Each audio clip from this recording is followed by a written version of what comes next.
everyone. Welcome to another episode of Invest in Türkiye Talks. I'm your host, Efnan Han, and I'm excited to be here. If you're joining us for the first time, this podcast series is dedicated to exploring Türkiye's dynamic investment ecosystem, foreign direct investments, and why Türkiye stands as a resilient partner for investors around the globe.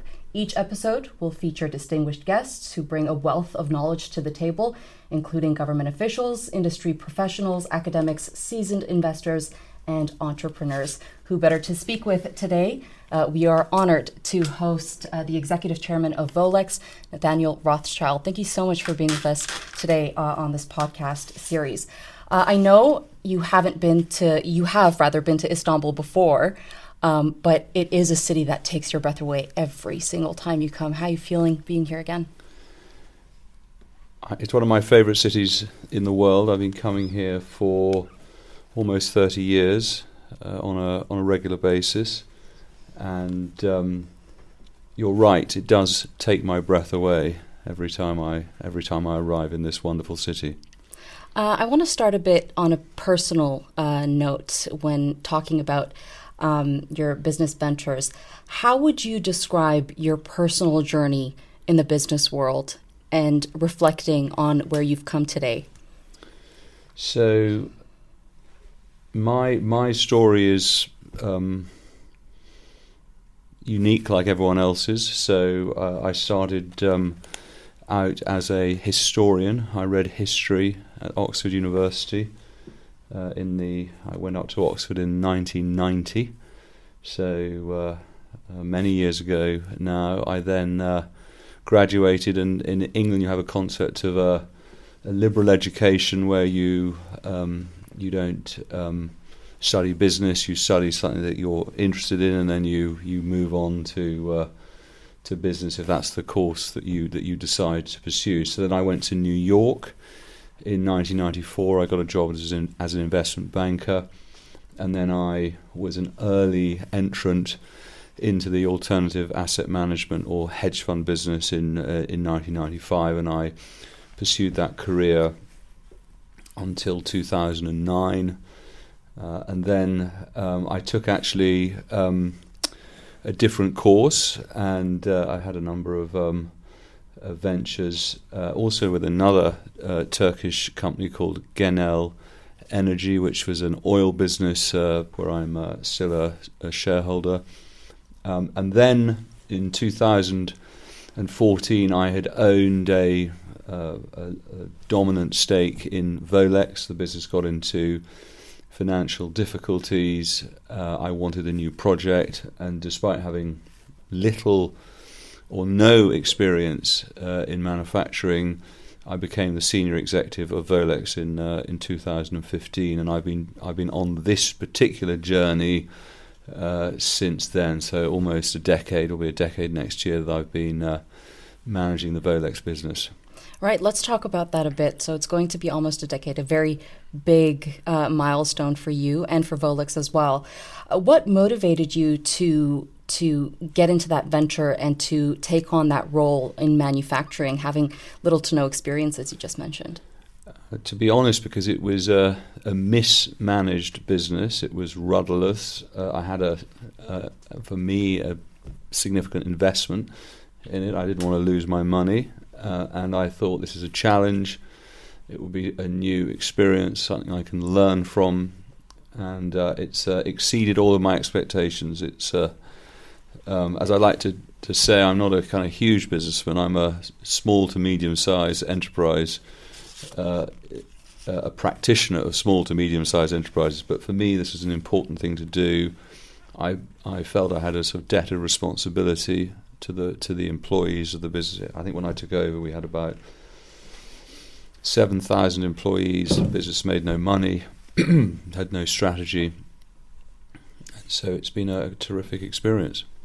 And a lot has changed for Volex since 2015. Talk to us a bit about the changes that Volex has experienced since you took on that senior executive role. Okay, well, I mean, I could talk for hours about it because it's been something of it's been a full-time odyssey. Let me put it that way. But the business, when I took it over, we were doing around $300 million of revenue. We made no money. We had 9 sites. We had no vertical integration, so we would outsource much of our production. And today we're running at a revenue rate of around $1 billion a year. We've made 14 acquisitions. We have pursued wherever possible vertical integration, and importantly, our largest acquisition to date has been in Türkiye, and we generate now around a third of our revenues from Turkey, and we've actually made 2 acquisitions in Turkey, but the biggest one, the most recent one, brought our overall exposure up to about a third of our revenues. Right, and speaking of those investments that you've made here in Turkey, just talk to us a bit about what they're focused on, and what impact you're aiming to achieve in this space. Yeah, so I think the first point is that customers today, global customers, and I'm not really allowed to mention who my customers are, but global customers want a supplier that mimics their own footprint. So I think one of the things that's changed in our industry over the last 10 years is that the kind of era of mom and pops is over, and so we are a global company. We have production in not just in Turkey, in Mexico, in China, in Southeast Asia, in Central Europe, and the businesses that we've acquired in Turkey have been family-owned businesses that are very kind of Turkish-centric, but have great customers. And so what we've tried to do is we've tried to essentially adopt those customers that the Turkish entrepreneurs had built up over a period of time, and then cross-sell those customers in other regions around the world. That's been a very successful strategy because Turkey is historically, and I hope in the future, has been a terrifically good place to manufacture, because it has a plentiful source of labour. It has low costs comparatively to other jurisdictions. I don't know if I answered your question, but no, it's great. I mean, your acquisitions in Turkey do add to your global strategic objectives, don't they? They do. But we mustn't be complacent as an organisation, or indeed as a region, that capital and also customers are they can move, right? So we always have to be kind of on our toes and vigilant that we remain competitive in a particular region. Well, Türkiye is growing in terms of attracting FDIs. As an international investor here in Türkiye, how would you assess investment opportunities in the country based on your experience, particularly with Volex in Deka and Murat Ticaret? Yeah, so look, I think that it on balance, first of all, customers want to manufacture here, so there's an extremely kind of embedded customer base. Secondly, there's a supply chain, so you can buy the raw materials that you need here. I think that the government has done a fantastic job over many years attracting foreign investors, and that I'm evidence of that. I think that obviously the underlying economy today has got issues. You've got interest rates that are incredibly high. You have a foreign reserve deficit that's resulted in a kind of new economic policy that has been brought in. That has in turn strengthened the currency, which has increased costs, and therefore you have to find efficiencies elsewhere in the business. And these are issues that every country around the world is facing. If you look at Mexico, for example, we've had 20% increases in labour rates year on year. When I started a decade ago, the labour rate in dollars was around $2 an hour. It's now, I think, around $8 an hour. So these are not kind of new things. Are you currently evaluating new opportunities, investment opportunities here in Turkey? And does Volex have any additional plans in the acquisition space for the medium term? I do know that Volex does want to reach $1.2 billion in revenue by 2027. So do you have any plans in that space for Türkiye? We do. We're always looking, and we came very close to one transaction in the last 6 months, and we ended up sort of passing on it. We're looking at investments all the time. We've just opened an extension of our Indonesia site, for example. We've just done 3 extensions there. I was in Indonesia last week with the president-elect of Indonesia opening that site. We've just bought land in southern Mexico, where we're expanding. We have a new site expansion in the east of Turkey, which will come online. So our business is about sort of continually pruning, expanding, adjusting our footprint. What about in different sectors? So I do know that you work in the fields of electronics and cables with electrical vehicles, aviation, but are you planning on moving away from that into a very different field moving forward?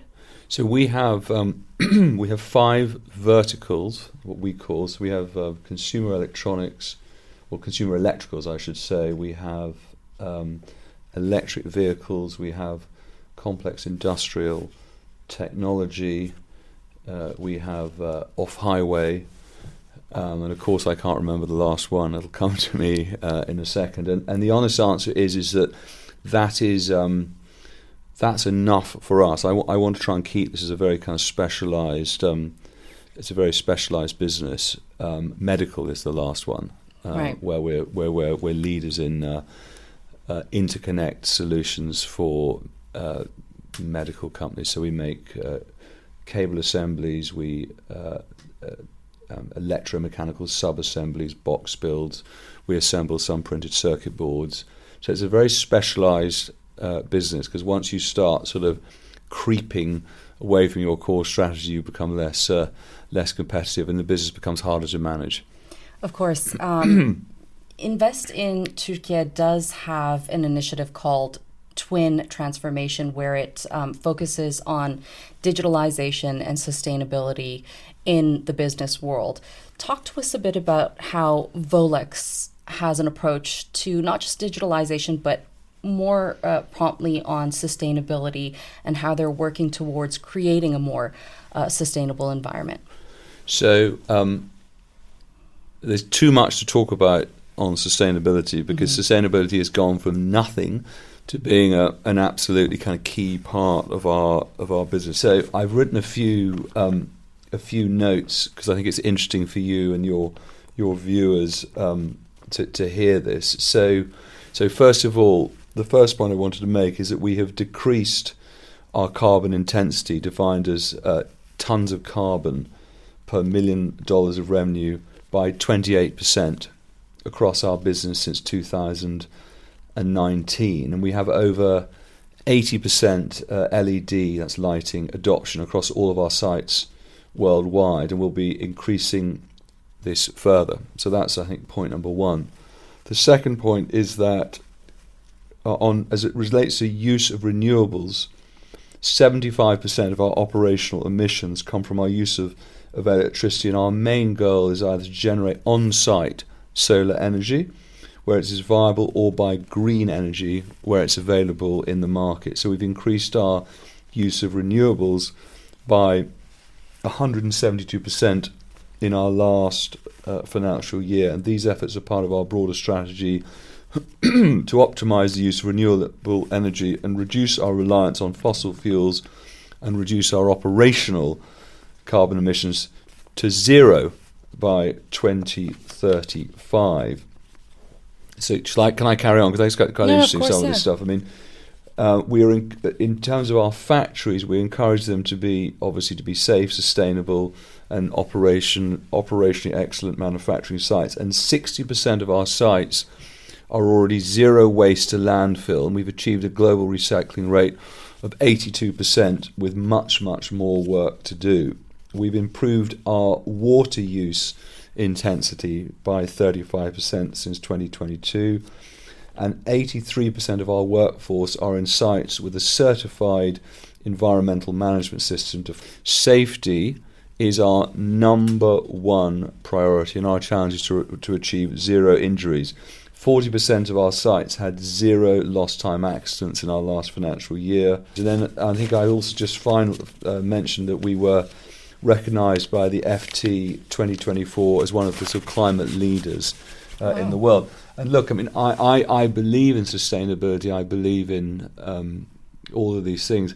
But I think what's important to know is customers today really care about it. And customers now start and come to you and say, right, what is your sustainability plan? So on one hand, I'm doing it because I believe in it. So it's a very interesting sort of dynamic that's changed in the last 2 to 3 years, a very, very new thing. Of course. One of your goals that stood out to me is the 2035 mark of coming down to zero emissions, which is very important for our environment, and very good goal to eventually achieve in the long term. Nathaniel Rothschild, thank you so much for being with us here on this podcast series. It was an absolute pleasure, and I wish you the best in your future ventures. Great. Thank you very much. It's very kind of you.